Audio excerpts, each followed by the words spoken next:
Hey, welcome back. Time again to tune in with our resident raconteurs, our community storytellers, as they wander the county of Orange in search of the juiciest stories, the most interesting people.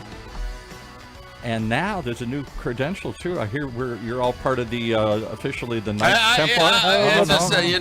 No. We don't talk about that. Let's keep it private. We don't talk about that. You know, the number one rule of Fight Club is you never talk about Fight Club. All right. Nobody talks about Fight Club. No. You were this close of losing your my membership. He's out now. We may have to bring that up to the board. We may have to review his. You know, this is what happens. Okay, somebody has a mic in front of him, and you think that they're going to share everything. Free Tell the talk. world. Yeah. Well, tell the world. That's You're live no for- longer live the radio. knights who say knee. All right, so mum's the word. I won't mention anything about You must no, get but me a nothing. shrubbery.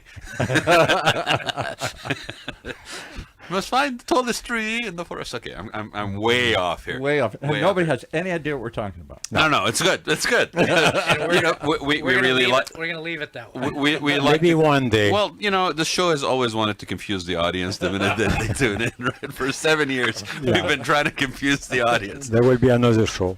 Well, I lost my whole train of thought. I don't know what are we even doing here today. I don't know. Start the over. when he said roaming the lands, okay, should I age myself? All I could think of was Wai Chang Kane in Kung Fu. Oh yeah. Yeah. You said roaming the lands, and all I could see was, Orange County is this. Yes. Yeah.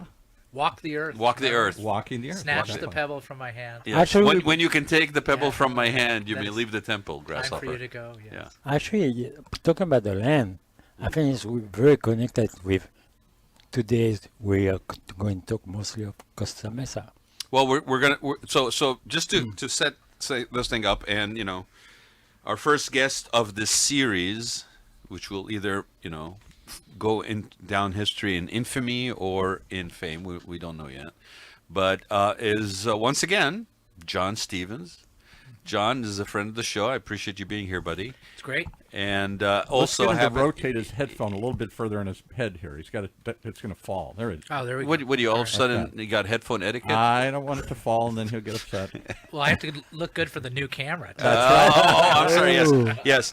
Bravo. Paul has basically forked over some money and Finally. got us a new camera, first time in 10 years. Finally. But John is also Mayor Costa Mesa, and we're kicking off this series with John that are basically we're going to focus on candidates running for office in Orange County, and it's not necessarily only local, but it is more or less primarily focused on interests and things that are in the county. But we have representations from the county that are not just local representatives of city council and mayors, but we also have people that are running for assembly. And so stay tuned for our social media, because I will be announcing in advance the roster of people that are appearing. And just to give you a heads up, right now we basically are up to about 7 or 8 people that have already confirmed, Great. and that's only putting the word out as early as Monday. You mean they're not just going to be names on a piece of paper? And I wonder, who the heck is that? Yes, and we're going to turn the camera off, and we're just going to have people that are going to do voiceovers. Yeah. But when I go into the ballot, Mel Blanc will be voicing over. I don't know who half of the names are on the ballot. The local candidates, I'm sorry to say, I don't know who's running for the school districts and the boards and all the water districts. And all that that's stuff. that's why I'm doing this, because we did this kind of impromptu the last couple of election cycles since we've had the show, which I guess we've had at least once or twice that we've had like a midterm and maybe a general. But the thing about it is that it was really sort of my own personal need to know more from the candidates, because I don't know, John, if you'll agree with me, but when I go to these debates and they'll have people running like by a district or for a particular seat, you guys get like a 1-minute question and you have like maybe at best 3 minutes to answer it. Yeah. And then you've got, the more people that are around the table, the shorter the duration of time that you guys have to answer, so everybody gets a chance, right? And then I'm standing there spending an hour and a half or 2 hours at this thing, and I have no idea what anybody stands for, not really any in-depth conversation. So we started doing this personally because I wanted to know more, to Paul's point. Like, I wanted to know more. Right. I wanted to know about the person themselves. You want to put a face on the name too. Well, yeah, and also to actually get to know the candidate, because I think otherwise it becomes like, what's your sound bites on particular issues? and then it's just I'm not really getting to know more. Right. Right? What's your vision? What's your Sure. passion? What drives you? Where why are you still doing And you're not this? just flipping a coin like I You know, do half the time when are it you comes a narcissist or or a person that basically no? Because I'm like I don't know. Like I Right. don't know. What are you in this for? Is it from a servant's heart? Is it and I know enough about you, but I think for people that are only paying attention now because there's an election going on, we almost owe them to basically give you guys an opportunity And to can I have tell more you one more exposure. thing, and I'll try not to keep butting in, but the That'll local be a candidates first. have more impact on our lives. What's happening in your city, what's happening in your water district, what's happening in your school district, probably than the national candidates that we're so focused on. I get it that that's important for the nation, but if you really want to talk about making an impact in your community, get to know the local. Well, here's the thing too, Paul, right? And I think sometimes we forget this, okay? We are all so busy with our lives that these roles that are critical in the infrastructure of how our communities work, how society works, how our democracy works, these are people that step up and in many cases are doing a thankless job sometimes. They're basically putting themselves out to be of service to the community. And we tend to basically sometimes don't really realize the sacrifice that goes into that in terms of time, in terms of focus. Sometimes they're putting their careers on hold. It's the priorities shift, their family times shift. And I want to make sure we bring that point to the surface first and foremost, because we seem to be very flippant these days about, just trying to cut these people at the knees. I don't care which side of the fence you are. I don't care what you stand for. At the end of the day, they are stepping up and actually being of service, regardless of their motivations. But they are still doing it, and we don't have to. So I want to make sure that people understand that we should value this effort, this commitment, because it's on our behalf. But they all get millions of dollars to do it. That's why Right. they're doing it. They get so much money. So to be on let's the start school with that, board. John. Do you get millions of dollars for doing this? No. So yeah, no. I want to follow up on a lot of that stuff that you raised, Rod. It's good, but no, we get paid kind of a small stipend. We actually increased starting at the next cycle. We increased by $500 a month what we make, and that gets us up to minimum wage for 22 hours that we get. Wow. And we we get benefits and stuff like that, but it's nobody does it for the money. Right. No, nobody does it. And for me personally, because I bill by the hour, so it's a zero-sum game. You only have 24 hours in the day. Because you're an attorney. Yeah, because Yeah, for people yeah. that don't know, professionally you're an I'm attorney. a trial Yeah. attorney, Yeah. and so it's not for the monetary gain. In fact, I lose money, but that's all right because I know you're trying to understand the neuroses of all of the Please. candidates. So why do you personally do it? So Why did you? I will say, why I do it. I call it, if I could self-diagnose myself, I'd say I've got a Godfather complex. Okay, so what I mean by that is, like in the first scene of The Godfather, where he's at the wedding and everybody comes in, and on the day of the daughter's wedding, you can't refuse a request. Make an offer you Right. can't refuse. Yeah, no, you can't refuse a request. So that was the very first scene of The Godfather. Was what was the Undertaker's name? I'll think about it. But anyway, Well, the guy that comes to ask him for a favor? He made the request, right? Yeah. So anyway, so what I've done ever since I was on council, but certainly as mayor, is approached it as just like that, basically, that it's service. It's mayor as service. And so, like what Paul said is, yes, the local, he's right, the local representatives have the most impact, but one of the reasons for that is because you have the greatest access to the local representatives. Right. So everybody knows my cell phone number, so I might as well give it right now, 714-337-1872. Pretty much everybody in Costa Mesa that either has it or can find it with a couple strokes on the keyboard. And people call me about everything. And I'll give you an example. This is an example. It's sad, it's tragic, but it's a way I can be of some service, and I could give you hundreds of examples. But one of a constituent, his daughter died at a young age, 25 years old, and he wants to put a memorial in Balearic Park, which is in my neighborhood, a tree and a marker. And so, where does he turn? To the mayor. And so when somebody calls me, the thing that also people don't realize, I think, about a lot of local and, of course, state and county and federal people is we don't do a lot, right? I mean, we don't fix any potholes. We don't put out any fires. We don't arrest anybody or trim any trees. But when somebody contacts me with any issue, like, for example, that gentleman who wanted to have a memorial for his deceased daughter, what's going on in my mind is, who do I call and what do I say, right? And I know exactly who to call at staff. I know what to say. I know how to make that connection so I can solve their individual problem. And we also have, you don't have to call the mayor, by the way. We have got a great app.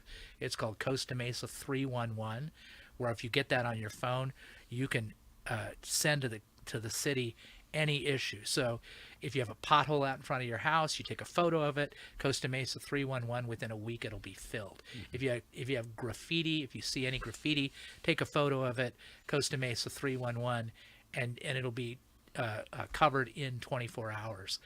As a city, and as certainly as the mayor, service to the community, responsiveness is our objective. Now, we don't always achieve the objective 100% of the time, just like anything else, but you got to strive for it. So that is the reason I do what I do, because if I didn't have that position, I wouldn't be able to be of service to the residents. Let me ask you this question, and I'm going to, down the road, I'm going to come back to this and visit it from another angle, right? But how important do you feel the ability to do that, to be in that sort of center spoke, right, and have those connections? How important do you think somebody who has that, being in that position, is in the ability for them to succeed in that position? Because you find people sometimes that will run for a position, but when you look at, like me, I'm looking at the background, how they got there, the access, and I'm also measuring the efficiency of them in that job based on what they have. So it's like a newcomer to the city may have great new ideas, but if they're running on the fact that they are able to do this and this and this, but they don't have the built relationships, I'm going to look at it in a different manner. And I think that can apply to any position that anybody's going for. I mean, you could even apply it into a corporate position, of course, right? Or, how well connected are you with the business community, right? So I'm asking, because I've never really asked this question, how important do you feel that is as a skill set to have, or an experienced background to have in doing your job? I just heard a little bit what you just said. I think because he cares. He cares about the people that is in community, right? And he say, hey, they need to be able to talk to us. Well, that's having access to him, which I think is very it's huge, right? And not everybody necessarily makes themselves that accessible, and in some cases, understandably, because it's like, you're allowing people to be that get that close to you.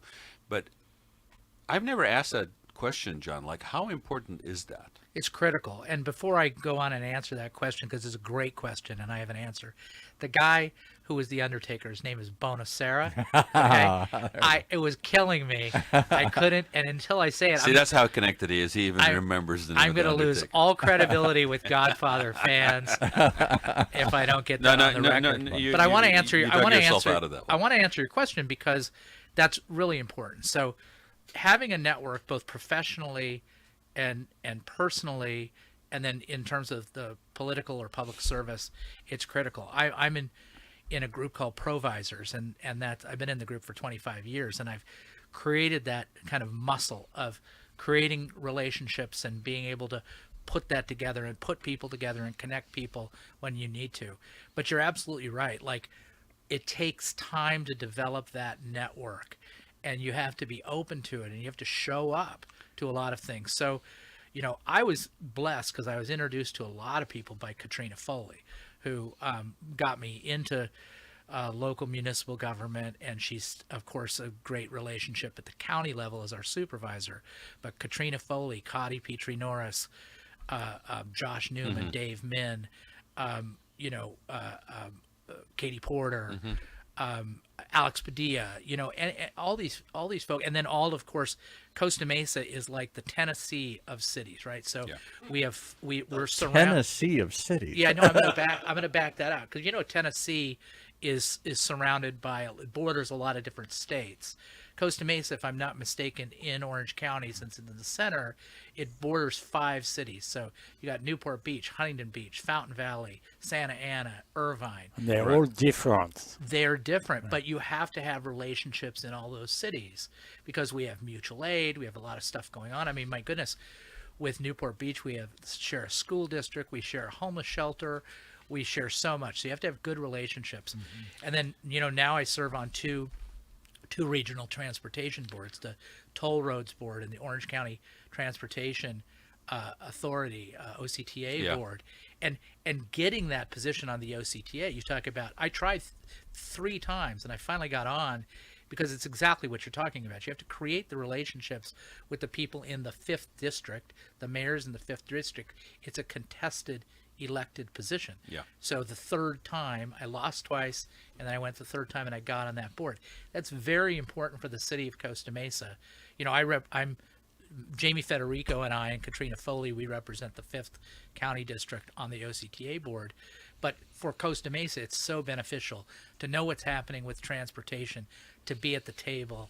And because the old saying, if you're not at the table, you're on the menu. Yeah. And I think also you're very infrastructure-wise, you're very central as far as transportation corridors, etc. I mean, you got Bristol that runs all the way north and all the way south. Right. You got the freeway coming right through. You got the 55. Like you're in a heavy transportation corridor. Yeah. So that makes perfect sense. Yeah. But yeah, I mean, and it's a good thing and a bad thing at the same time. Well, but I think, Good. but I think here's the thing. Like I actually, and I have to confess. Okay, I'm confessing this right now because Do we put on an alert or anything here? This is a Raad confession. No, just hum like a monk in a monastery in the background there. Put on your Irish brogue and hum. But no, I'm going to confess this. I did actually want to make sure that with the series, because people who followed the show know, I kind of almost like religiously, More with religion. more with the religious, Bless me, Father. I religiously do not prep for the shows. Yes. And the reason is because I want to have a genuine conversation, and what I call, and this is again the Southern thing. Start with Tennessee, now we're going to do another Southern strategy. Is in the South you sit and you visit with people. Yes. Okay. Versus I have an agenda and a list of things I want to go through. Yeah. So I always wanted this show to be where we're visiting with our guests and we're basically delving down, going down the rabbit holes that they may bring up, or something comes up in conversation, we go explore it in real time in the present, right? Yeah. All right. So my confession is this. I actually wanted this series to have a little bit more meat in terms of things for a couple of reasons. I wanted the guests to be able to refer back to certain segments of the video afterwards, relevant to certain particular issues, or certain things that are regional. And also because I wanted the listener who basically had certain questions like, well, what, Rod, you didn't ask him about affordable housing. You didn't ask him about transportation. You didn't ask him about stuff like that, to actually have stuff like that, right? Sure. So it's interesting because one of the things I had on there was working with adjacent cities. Yeah. Right? And we kind of like just brought this into focus because yes, you need those connections. Those connections don't happen instantaneously. Just add water. You were involved. You were brought in. You kind of expanded your role in being of service, right? And you found yourself now you're in a mayor position. Now you're running for re-election. So you have a perspective and a connections to things that somebody who's just starting, not to knock that their valiant effort of wanting to be involved, but you're bringing some wealth and benefit to the community because of that. That's true. And by the way, may I give you absolution? Absolutely. Yes, please. Okay, go and sin no more. Yeah. In nomine Padre, No, Spiritus no, Sanctus. We're going to be no sitting blood. every time we have Yeah, this you series. No blood. No, I know. I can't. For the Catholics, I know I can't give absolute. No. We're just this is a non-denominational this channel, but yeah, and I think those cities that we're talking about don't fit one mold. They don't. You've got Newport Beach on one side, you got Santa Ana on the other. Santa Ana has gone through a complete identity shift in the last 5 or 10 years. People would look at Santa Ana and go, oh, Santa Ana, Right. right? Now Santa Ana, has very progressive development programs and a lot of repositioning of existing properties and so forth, and it was very progressive in leading the charge in some of this major development in the area, right? Right. So how do you navigate those things? Do you find common ground? Are there sometimes where there's a conflict? How do you navigate that? Well, so you first of all, to have the relationship, what my mom always used to say, to have a friend, you have to be a friend. Right. So you have to show up. So like if Valerie and Mesqua, there were 2 people that showed up at her State of the City, 2 mayors, me and Ashley Aiken. Yeah. And Valerie and I went to Ashley's State of the City. Yeah. So you have to, Valerie had a prayer breakfast. You mean you got to you got to cultivate relationships? Yes, John? yes, yeah. You have to show up. You can't just add water. No. Send an email or a text. It's history we do with people. It's all kinds of events. No, it's true. Will and I did a thing called Will O'Neill is the mayor of Newport Beach. Yeah. We did a thing called the Mayor's Happy Hour, and we had one in Costa Mesa at Country Club, but Mario Morovic's places, both Country Club and Muldoon's. Yeah. And we did one in Costa Mesa at the Country Club, the other one in Newport Beach at Muldoon's. And we played, this was back when I was drinking, we played these drinking games, and he killed me. I have never seen another human being chug a beer faster than Will O'Neill. Because he's Irish. Yeah, I know. And I learned something. Never challenge an Irishman to a drinking game. Never. I mean, never. How did it take me 61 years not to know that? I don't know. But anyway, and then with Farrakhan as well, Yeah. we do stuff. I sit on the OCTA board with Patrick Harper, a representative of Fountain Valley, and we just do what we can when we can to help each other. And really, a lot of it has to do with the borders, right? Mm-hmm. I mean, we have a lot of mutual aid stuff that happens on the borders. We need to help each other with that. But a lot of it is just support. Like something happens in someone's city, Right. Something happens, and you just call them up. You say, "Hey, Will, I'm just thinking about you. What can I, if there's anything I can do to help?" And 99 times out of 100, I can't, but he appreciates the gesture. Can I provoke You one have to story but from you you? have to do that stuff. Yes. When John, full disclosure, was doing a show with us for a while. We were talking about what's happening in Costa Mesa, other things here, and you had the fire chief from Newport Beach on the show, I believe Yeah. it was. Yes.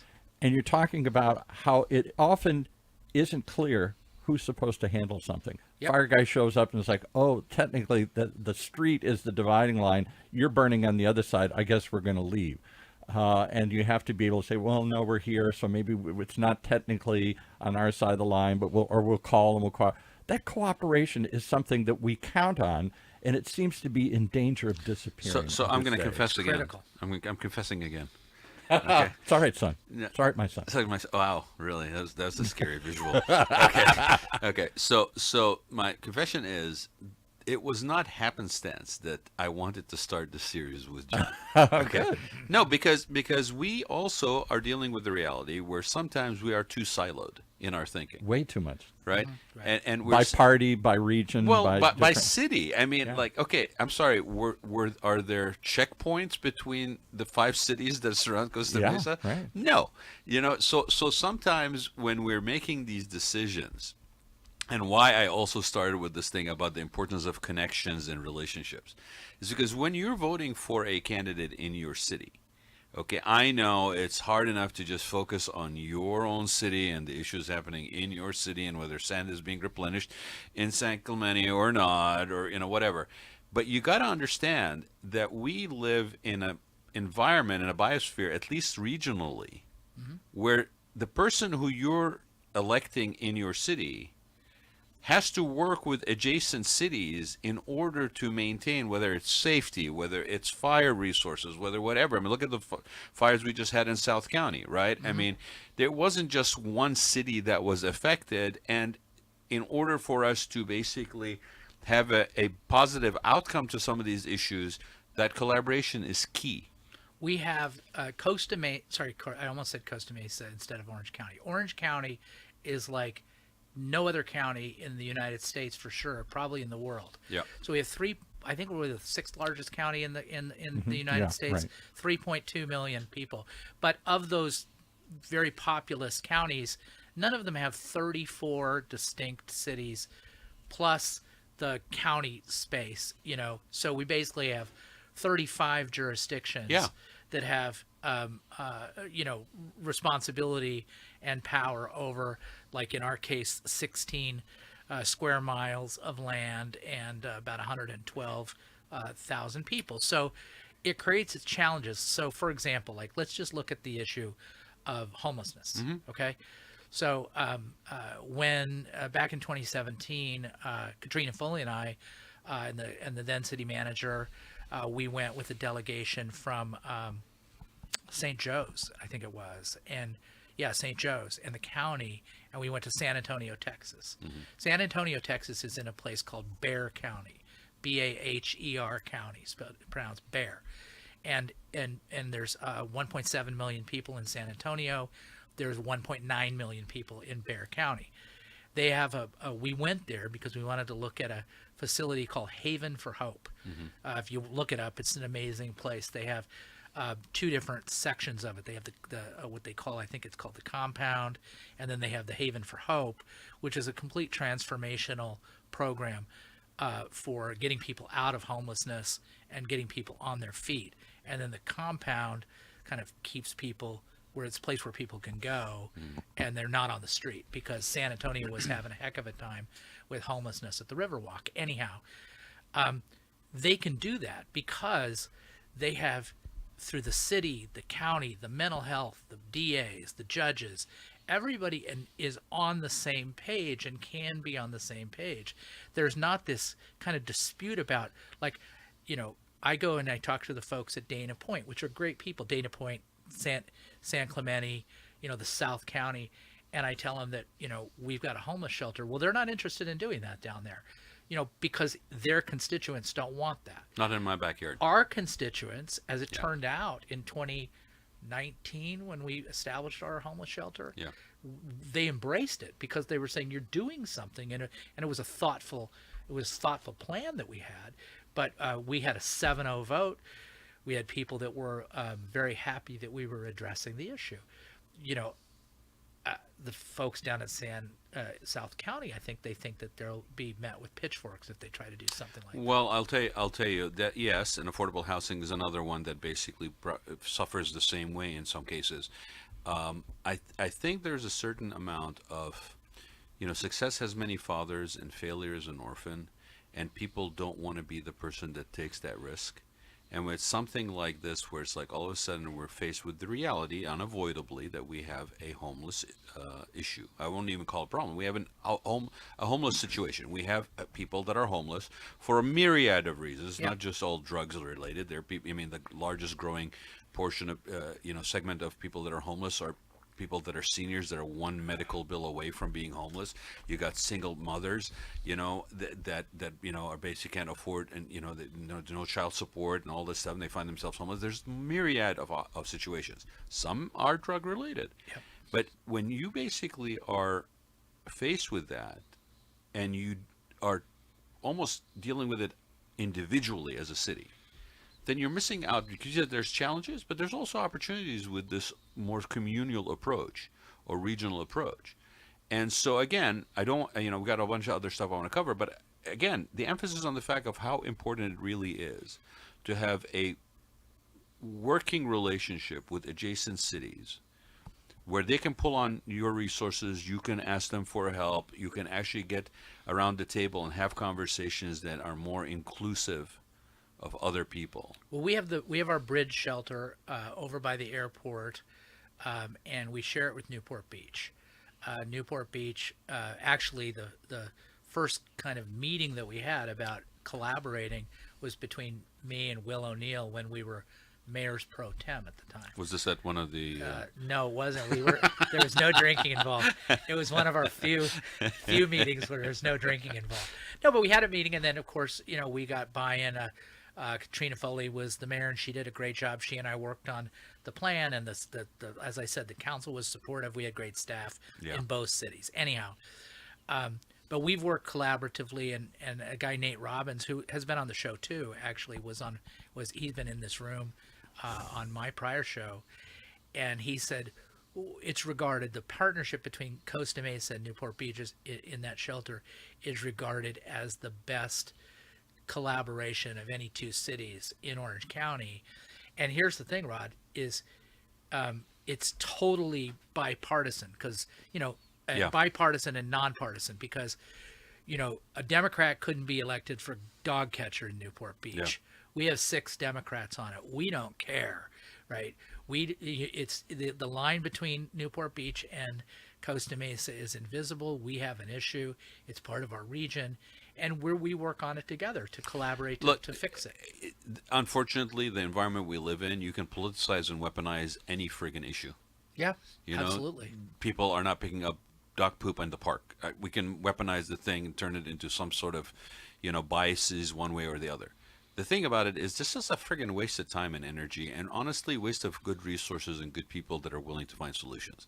So anybody that's kind of motivated that way immediately loses my attention, right?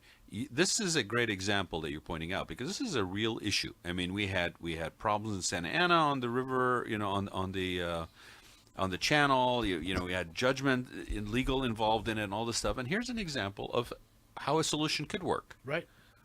And to your point, it's diametrically opposed sort of maybe political leanings between two cities that are basically neighboring cities. Right. But even in those circumstances, there was a solution that basically was found because people were motivated to find one. But right? I bring up the and it could be an example for others to basically emulate. Yes. Can I bring up the elephant in the room, though? The Hey, one that stop nobody it! wants Stop to it! talk Don't about? call me the elephant. No. Yeah. I know, maybe I shouldn't With say my this out elephant loud, gun. but I know, because Will's been on the other shows here, and you've been on the shows here a couple times, that both of you catch flack from your respective parties that you even talk to each other. There are some Republicans that say, Will, don't talk to John. He's a Democrat. Don't work with him. And there are those, I'm sorry to say, in the Democratic Party that say the same thing to you. Right. Why are you even talking to Will? He's the enemy. He's the other side. And yet you're neighboring cities, and you found a way to cooperate. He's a Republican. You're a Democrat. How do you put that aside when you need? There are times when that's important, and you have debates about money you're spending or whatever. But there are also times to put that aside and to say, for the good of everybody, let's work together. And you guys seem to have done that well, better than other communities here in Orange County. Right. Well, Will has a lot of views that I don't agree with, and I have views that he doesn't agree with. But I'll tell you what, here's the thing.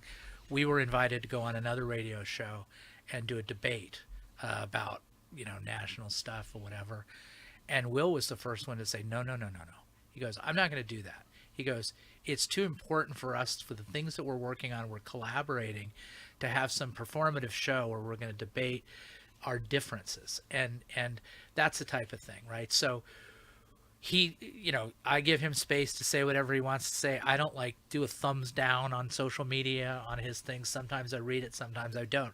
He does the same thing, because when we're together, we're both busy, and it's like if we're going to be talking and being on a show or doing something, we're going to focus on the things that we can, where we can make a difference. John, that's called respect. This is the thing that is just annoying as hell to me, right? It wasn't that long ago when we, everywhere from the Congress in D.C. all the way down in the neighborhood, the guy that crossed the street, that there was always at least, yes, we may differ on things, we may differ on everything, we may differ on certain things, we may have, we may draw the line in different places, but there was still mutual respect for the fact that you are stepping up to do something here, to actually be of service. And I don't have to agree with you, but I have to respect you for being in that role, right? And so when somebody basically says, well, I think it's more important that we put you guys in sort of in boxing gloves and put you in a ring and basically see how you differ. Right. We're losing focus of what's important. What is the point of finding out how you differ versus how we can work together? Honestly, what is going to come out of that other than somebody, momentary dopamine for somebody feeling good about the fact, oh yeah, they duked it out. Right. But I think There's politics no is- benefit. There's no benefit It's to almost like it's what is it they say in the gladiators? Are you entertained? this. Yes, You know? yes, Yeah. it's bread and It's cir- like- bread and I circuses. want to say something. Yes, Yeah. of course, Pascal. It's a lot of talk. Yeah. You're talking to the other mayor. You're talking to everybody around you. What about the actions? Because I'm a business person, and not much action has been done for the last few years. I cannot get in South County staff that work at a level of $20, $25 range because You're talking about service, like people that are service, in but the service industry. yeah, but anybody that is paid low, and they have to move to Anaheim to find Because of housing. the high cost of living. They move in Anaheim. They have low income. They have broken cars. They can't even pay insurance. You know how much that costs to the state, when they have an accident like this, and we can even pay them enough to have normal living, no medical insurance, nothing. So the other thing too, because Well, before you get too far on that one, move on, because it opens up the conversation regarding cost of living, and indirectly, how should you say, market housing, or proximity housing. I don't even want to use the word affordable housing, because I think it lumps a very complex topic into one label that has a negative reaction from people, because of the terminology. But what you're saying is, you as a businessman, if I'm getting it right, as a businessman, you can't efficiently or consistently in a sustainable manner operate your business because you're dependent on resources, human resources, Can't find the staff, that now basically, because of the cost of living, which is primarily the housing component, that's the biggest part, right, pushes all those people too far away. Yep. And basically it makes it difficult for you as a businessman to operate your business, Yeah. right? Okay. Yeah. So if you have a business Laguna Beach, Laguna Niguel, San Juan Capistrano, you can't get stuff. So let's expand that conversation, John. What you've been at this long enough. You've been sitting in a seat, in a leadership position. This is an issue for the county, right? And it's an interesting issue because there's a bunch of different sides to it, Correct. right? I mean, so from my perspective, I look at it. I'll just tell you, I've got 4 children. None of them can afford to buy a house in the county of Orange, much less in Costa Mesa. Now, my daughter, if I could brag for a little bit, is the #1 law student at UCLA. She's got a 9th Circuit clerkship. So pretty soon she's going to be able to buy and sell her parents. Or rentals. But That's or awesome. even, like you say, or even be able to rent. A lot of them Yeah. can't even rent, Pascal. So you look, there's a lot of different ways people are trying to address the issue. So I'll have like one conversation I had, but it creates sacrifice, and that's the other thing that's really interesting, is this idea of sacrifice. There was a long period of time, like my parents were all about, they went to World War II. My dad served in World War II. They're deceased now, but there was a period of time from about the Great Depression to about like Vietnam, right? Where the whole country was about sacrifice and the common good. That's how we built dams, we built the interstate highway, we did all these great things because people were willing to sacrifice. Unions were strong, and the middle class it was was a common strong, good versus what's in right? it for me. Yeah, and that kind of changed, in the 70s-ish up until the time we are now. And people have to understand that when you are addressing an issue for one group, there is going to be a sacrifice. So I'll give you an example. One of the things is ADUs, if you're familiar with those, accessory dwelling units, which nobody should be afraid of. I always say Fonzie lived in an ADU, right, on Happy Days. So anyhow, but I had a constituent who said basically, what are you doing about all these ADUs? Why do we have all these ADUs? It's terrible. It's going to be in my neighborhood. Everybody's going to have an ADU, and it's going to cause a parking problem. It's like, okay. Well, we're trying to, putting ADUs in is one way, one kind of small leg to address affordable housing. We're not going to address affordable housing through ADUs, but it helps. It's additive. it creates a consequence. We have like parking minimums don't exist, and more people park, so more people park. So that's the consequence. So we say to somebody who is in a neighborhood, like say on the east side of Costa Mesa, we're going to have ADUs because we're addressing the cost of housing, but it's going to be crowded to park on your street. And they go, no, no, no, no, I don't like that. I don't like it. I can't find a parking space. That's a sacrifice. So the question becomes, it's like, what are people willing to sacrifice? People say, we need to have lower housing costs. With lower housing costs in a built-out area, that requires higher density development. Correct. And people say, I don't want higher density development, because they're concerned, and it's not necessarily a valid concern, but they're saying more people are going to live there. It's going to create traffic. Are you willing to sacrifice more traffic to allow people to live affordably? I'll give you another one. We're looking with Jamboree Housing at putting a 70-unit senior living, affordable living at the. We're going to build it at the city grounds, at the parking lot of the senior center, right? So I've got seniors who say, and then we will either be net, we won't lose any parking spaces. We could lose like 4 parking spaces, but there's going to be a disruption over time, the construction and things like that. And then we have seniors saying, I think a lot of seniors aren't going to not be driving, so there's well, right, but we have seniors saying, don't do that because we don't want to lose the 4 parking spaces. Yeah. And I'm like going, aren't you willing to sacrifice that to get 70 units of affordable housing? And this is the thing why from the beginning we also talked about the importance of relationships. Because here's the thing that gets lost from my perspective looking at this, and I'm in sort of the design and build side of this, the construction side of things professionally. So when you talk about affordable housing, when you talk about housing cost being somehow the reason why we have a high cost, and when everybody was basically talking about the minute the Fed drops the interest rates, that's going to sort of solve the problem. It was never going to solve the problem. They could drop it down to 0 and you'd still have a problem because you don't have inventory. Inventory is outstripped by the demand, and you don't have inventory. And anybody who's basically barking at the high interest rates, okay, because that's somehow, or the cost of living, do they really want to sacrifice the value of their homes that are now higher? The problem isn't the 5% or 3%. The problem is, and it's not a problem, it's just the reality of the situation. The value of the properties has increased to where your entry point into the property is now much higher, even at the lower interest rate than your grandparents maybe paid for their loan. Right? I mean, that's the bottom line.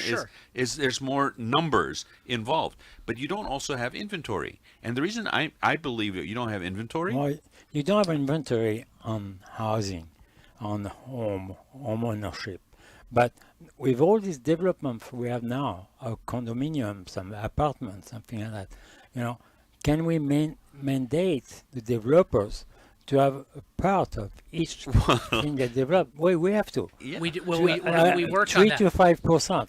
They will serve homeless. They will serve unemployment. They will serve a lot of things. Gentlemen, that's fine theoretically, but we also know that there has always been some sort of level of regulation, and in many cases, the developers were allowed to pay in lieu fees. Mm-hmm. And I will use San Clemente as an example. They were allowed to pay in lieu fees to the city, so that the city now will take on the responsibility of building the affordable housing. Yeah, but what the city could not get the affordable housing built when it actually was motivated to do so, because to John's point, the neighborhoods and the people in the city would show up at city council and say, not in my backyard.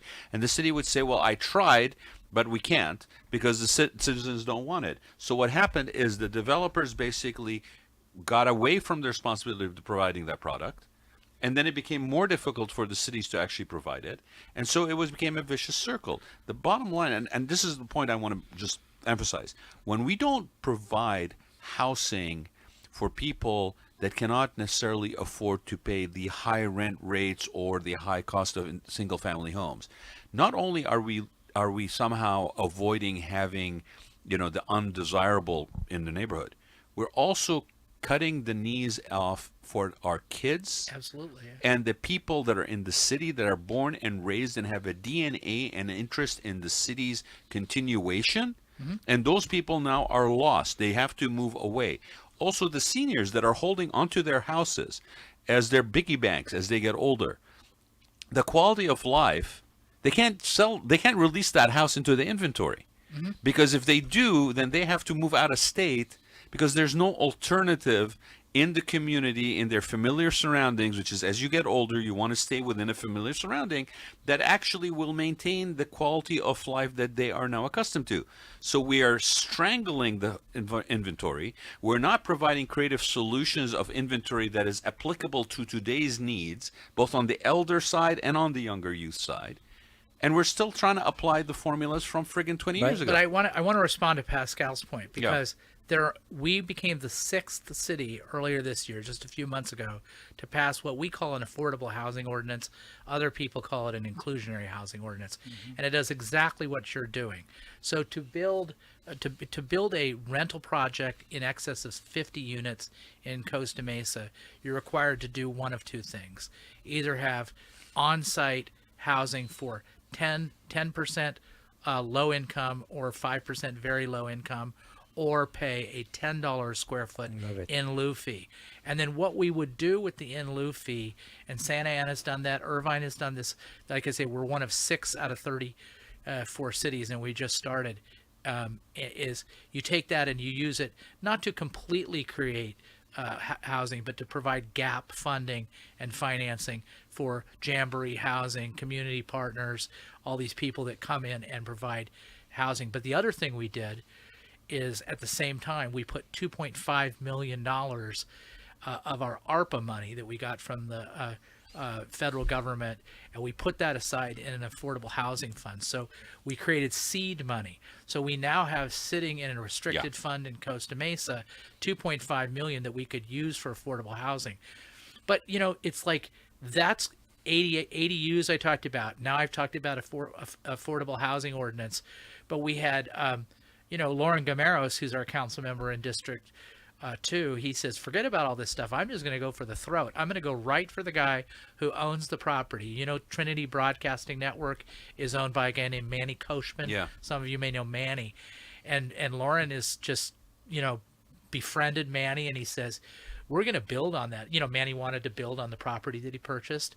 And so now we just got, it's 150 units, really nice project. They could tweak it a little bit, but a nice project at the Trinity Broadcasting Network with 150 for sale units that are a lower price point. And they're trying to hit what's called the missing middle, which is, teachers, firefighters, so forth, that can get into the market and buy property. So we're trying to address it in different ways in Costa Mesa, and other cities are too. We're trying to be active about it, but it's a regional and it's a state issue.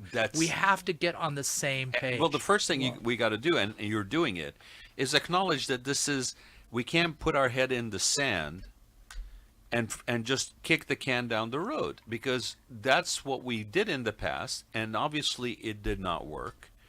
And we have an aging population in Orange County. Was it like 1 out of 5 by 2030 or 2040 there's going to be 65 or older?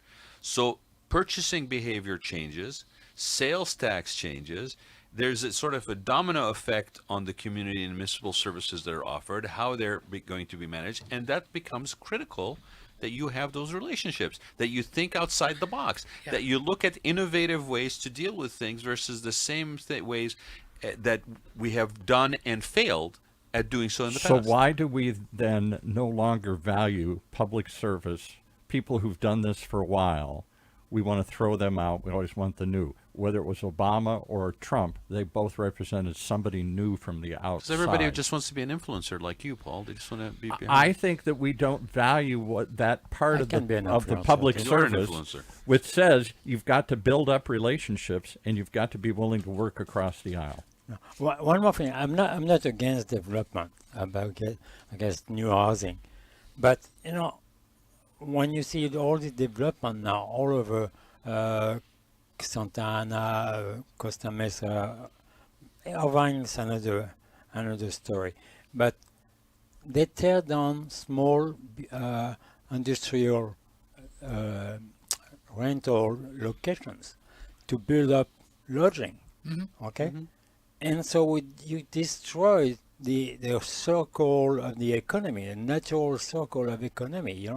Job, new businesses, and then lodging, and now it becomes just lodging, and you don't want to be a dormitory city. Right. You're right. And we have 12,000 jobs in the city of Costa Mesa. We're great at creating jobs. We're great at creating commerce. And it's funny because on the west side of Costa Mesa, we have some awesome industry. I love this area. I mean, you look at They're old, but they look good. and you look at a place like Clayval that's been in business for 75 years. They're a worldwide The company. artisan, everything. Yeah. Unbelievable. They have a foundry there, and they've been in Costa Mesa for 75 years. It's a worldwide company that employs 190 people who live in the city of Costa Mesa and good, well-paying jobs. So one of the local business owners over there said, I read this measure that you guys passed, and it says you want to replace underperforming commercial and with housing, and are you coming after That's my us? point. Are you coming after us? And I go, no, you don't understand it. I said, there are sectors in commercial sectors that are underperforming, and really what you're talking about is like retail. Yeah. Right. Retail. I mean, we know that retail's not coming back. Amazon. Yeah. Even Walmart is going to their online. We know Right. that. Okay.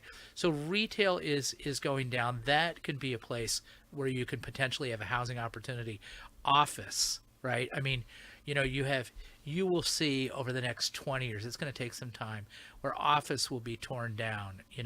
I'll give you perfect. I don't know if you're familiar with, it's right on the border of Costa Mesa, but the related Bristol project. So if you're on Bristol, Yeah. between Sunflower and Over by South Coast and, Plaza, yeah. between Sunflower and MacArthur, where the Toys R Us used Yeah. to be, the Ross Dress for Less, the Red Robin and all that stuff.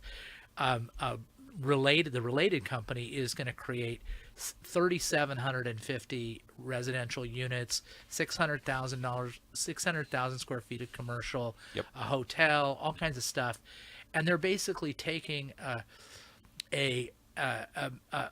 piece of property that's had a commercial retail use that hasn't been changed for over 50 years, that is completely obsolete in its use, and they're upgrading it. They're going to have plazas and open space and parks and all kinds of stuff.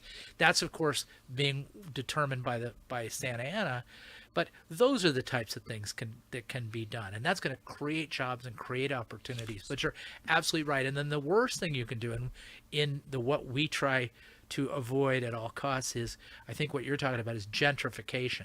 So you have places that are people have lived in for 30 years and they're doing fine, and you say, all right, we're kicking you out because we're building up a high density thing, and now you're out on the streets. So we try to avoid gentrification in Costa Mesa. And Manny Chavez, by the way, who's our council member in District 4, is the biggest successful opponent of gentrification. Well, you need solutions that are sustainable, right? And sometimes it needs to be a sustainable solution that may even outlast your seat in position, right?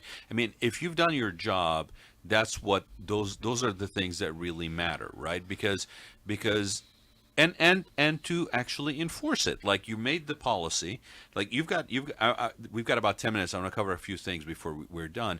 But this is one of those major things, to your point, that needs a regional solution, and it needs to be innovative and forward-looking versus backward-looking in everything from the type of product that we're putting out, the way we're approaching it, the private and public partnerships that are involved in this versus everybody's in their own silo doing it, right? Because it also addresses other things like fast tracking the permitting and all this stuff. If everybody is working together towards a sustainable solution, then that's a solution that we all benefit from. And you have to be patient. I mean, but I think if I could use an analogy, it's like hitting a downhill putt. You ever hit a downhill putt? Yeah. And that's the I'm only going to be in office for another 2 years if I win the election, and but with the downhill putt, you just kind of tap it, and then you let the grade of the green and the ball and the grass Gain momentum. take over, and then it either goes in the putter. In my case, usually rolls off Somebody the green. has to follow up. No? Yeah, but from my perspective, having 2 more years in office, I can just get it rolling in the right direction, right? And then like if you're on the board, for example, at Orange County OCTA, you have projects. We're talking about projects that aren't going. We're working on projects that aren't going to be finished for another 20 years. Well, you need longer terms of goals. Of like now cities are doing well. The cities have they have a goal. Okay, Irvine is becoming more technology city. Why not Costa Mesa become a more engineering city with young engineers who want to be creative, and just so. And on the point, I want Costa Mesa to become a city that draw people through traffic, tourism, and industrial. Wait till you see what we do. I mean, if I get elected, assuming I get elected, our big play for the next 2 years is going to be getting ready for the 2028 Olympics. Yeah. And you're absolutely right. As you know, Pascal, because it's your industry, we've got some of the finest restaurants in Costa Mesa. It needs to be known. Great tourism. We're going to improve the Avenue of the Arts Hotel is going to be a La Meridian. It's going to be one of the best, if not the best, hotels in all of Orange County. Segerstrom's have some plans. You know what I will do? I will tear down the Triangle Square and build a 4-star hotel right there with retail on the bottom. Because that square it's not working. I know. It will never work. It never did, right? Yeah. I mean, and people drive by. All they drive by is to go to the beach. It looks like a fortress. I love Triangle Square. My son took some of his first steps there, and I know the owner. But it does, and it's got some great tenants. And you have a beautiful location. It's the access and entry and exiting that's really hurt that. You have a beautiful. It's at the Orange County Fairground. Oh yeah. Okay? But 2 months in a year. You draw a lot of income and business. It's going all the time though. So next next week we're having the Pride Festival there, and the parade. My idea there What's is that? to create maybe either a small stadium, to bring sport in Costa Mesa. Yeah. So there's nothing like this, or bring another arena, and you can develop a festival in Costa Mesa, like a music festival. Yes. You have beautiful equestrian place. Nobody knows. It's too private. Well, I think they are opening up the equestrian center. Yeah, more. Look, I mean, I've been in South County since '87. So part of also sort of the positive reaction that I have to what's going on is I think we have evolved in our thinking over time, and I think we're looking at things through a different lens. Not everybody, but a bunch of people, enough people in leadership position are starting to look at the thing in a bigger picture manner. They're looking at it across multiple cities, more regional thinking. And again, going back to that importance of relationships to be able to cultivate and leverage for doing that kind of thinking. Because if you don't have them, then you're not sitting around the table talking about in the same way or rowing in the same direction, or at least even exploring the possibility of rowing in the same direction. Right. But I want to just touch on a couple of things, John. So you said we were talking about like Triangle Square and all this stuff and activity and stuff like that. Well, we have a traffic situation too in Orange County, right? They used to have a train coming through. Right. So is there anything that we need to know? I mean, you touched a little bit on the fact that with the TCA and with the Transportation Authority, it's like that you have things that are in the works, right? Yeah. And I would assume that it's an ongoing improvement thing, right? It never stops. All this in 5 minutes. Well, I've got more stuff. So how do you feel about how about the future in terms of transportation and traffic? Are we at a crossroads? Do we need different solutions? No pun intended, right? Yeah. Crossroads. Crossroads, you get that? Have you heard that they used to have a train going through to the coast years ago, and some problem arrived because of an earthquake or something? Where are we? Well, we're 90% done with the streetcar. Yeah. I can say the streetcar in Santa Ana, so that should relieve some traffic, and I'm getting great feedback on the toll roads. Actually, a lot of people didn't like the idea of toll roads, but if you're on the 405 freeway, whether you're on the toll or the non-toll roads, everything moves a lot about faster on the tram 405 or freeway. trolley from the airport. Right. That's a great idea. But are we building the transportation system to account for growth, or are we dealing with it like a solution for the problem that we have? Because we are also limited on land. I mean, you can't just it's keep both. adding lanes, right? And we're talking about adding more activities and bringing more density, and that all has a direct impact on Also becoming a destination. right. But all of that has transportation impact. But there's also, a big thing in Costa Mesa is active transportation and what we call mode shift. So what we're creating in Costa Mesa, if you come in there, you'll see the protected bike lanes and making it safer for people to ride. E-bikes are big now, and a lot of people have a lot of opinions about So e-bikes. scary to watch. They do have their level of risk, but so do cars, of course. Yeah.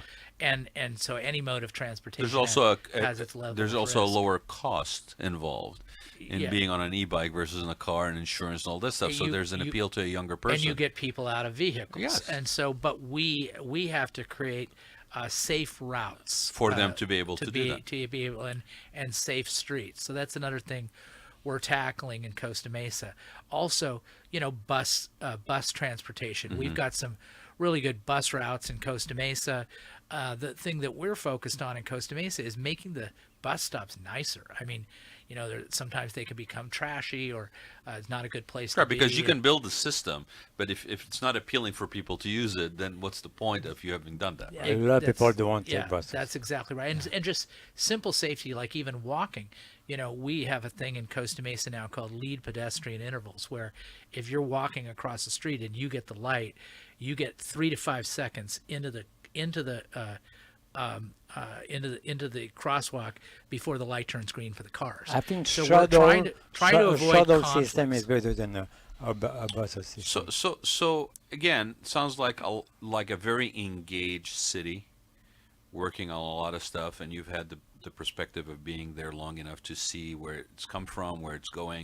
You feel pretty good about things? Yeah, I mean, well, listen, I feel good as to where we are, but it's a work in progress. Right. There's always stuff that needs to be done, always things that we could be doing better.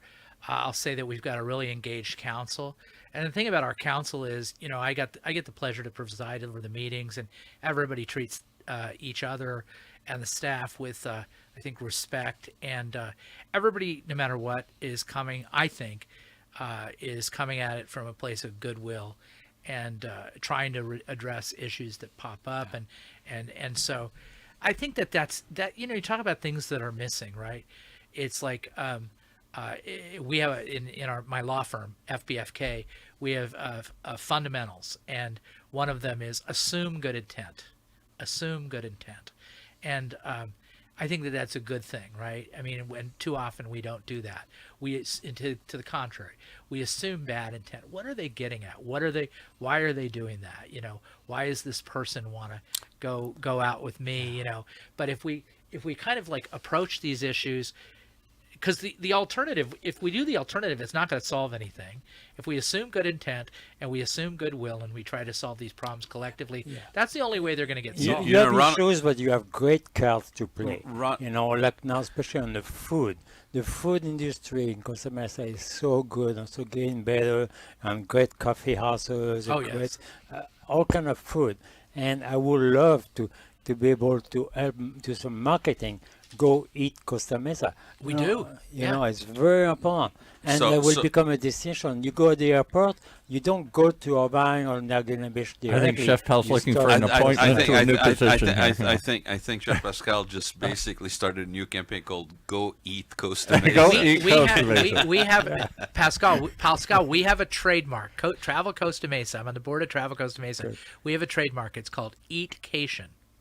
That is a An Costa Eat Mesa. Cation instead of like Eat- Yeah, like eat locally. Eatcation. Eatcation. Yeah. So if you are interested in booking your tour to Eatcation, Call please me. contact Call us. Pascal. Chef Pascal Olat. So all right, Here's my card.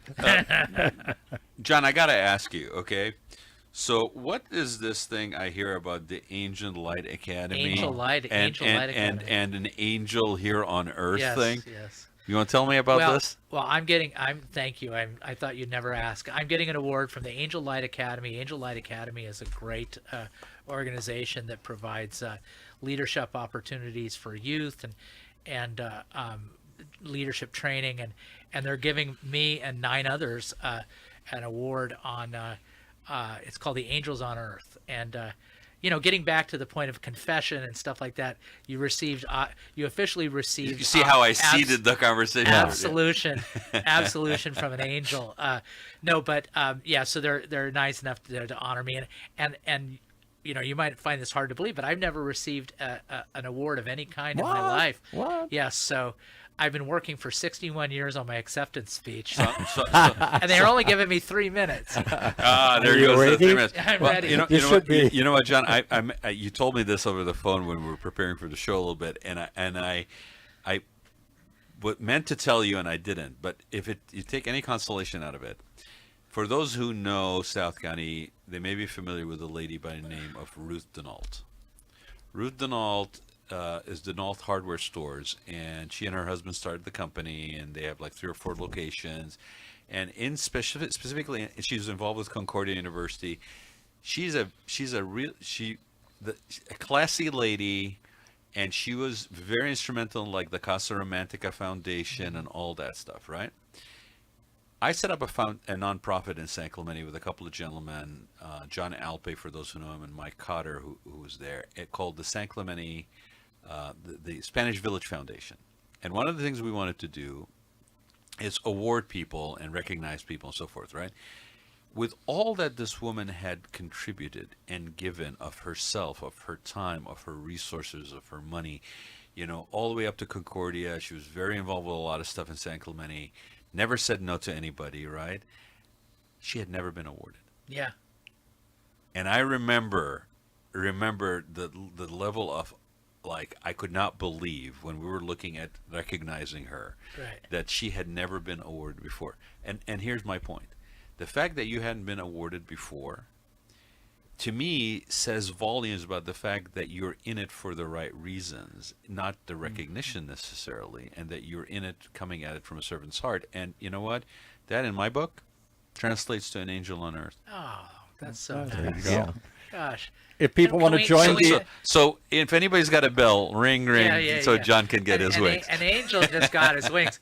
Can we end the show now? Yeah, I think so. I'm gonna cry. Oh, Go out how do and they fly. reach you if they want to support your campaign or yeah, learn how do more they about find you? out more yeah, about that? so it's Stevens for the word for FO. And it's FOR. P-H-E-N, Stevens. Stevens, STEPHENS, the word FOR, CostaMesa.com. And yeah, we need money for the campaign. It's expensive to run, and Volunteers. volunteers, everything yeah. On there, you can also volunteer to. We're doing canvassing, and also remember my number: 714-337-1872. No politician gives out their number. If- I've never heard that. Well, I'm only giving it out so that people can text me and say, "Hey, can you send me the link to donate?"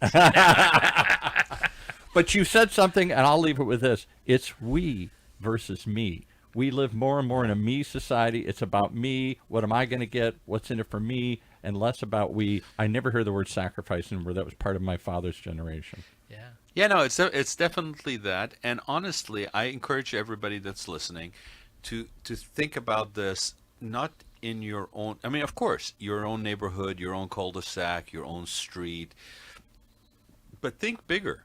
Like, you're not sacrificing your attention to your neighborhood if you think, how does these impact us regionally? How do we basically partner with other people? How do we reach to the other side of the street, the other side of the city limits, to basically find solutions that are sustainable? Because if we don't do that, we're just going to keep going into this cycle where we're in this little our own sphere, and we're almost ignoring that the impact ripple effects from the outside or from us are impacting other things. Those solutions don't last. Right. Those solutions don't last. Like, and I encourage you, like, you're like, well, I don't live in Costa Mesa, so I don't know if, I will pay attention to John's thing. Well, John is sitting in a city that is bordered by another 5 cities. He's interacting with people that may be members, representatives of your city. So get to know those that are basically stepping up and being of service publicly. Talk to your because neighbors. we really depend on them daily and what they decide. So get to know them. Talk Thank to you. the people sitting next to you on the restaurant. Especially when they're angels. Right. I mean, come on. Ask him what did you order Yeah. and vote for John for mayor. There you go. Pascal, That's Pascal that's Ola, your choice. Yeah. Atation Booker for the city of Eat cation. Acation. Acation, I like Booker. that. Paul, thanks for letting us run over a little bit. Guys, join us. Join us on our social media, because we usually have these shows once a week on Wednesdays, but we have so many candidates that are basically showing interest to come on that we are going to be constantly updating who's going to show up, and we'll probably announce it in advance as soon as we get them starting tomorrow. So stay tuned. More people coming. John, thank you so much. I couldn't Thank think of you. a better person to start this with. Thank you, Rod. Thank you, Pascal and Paul.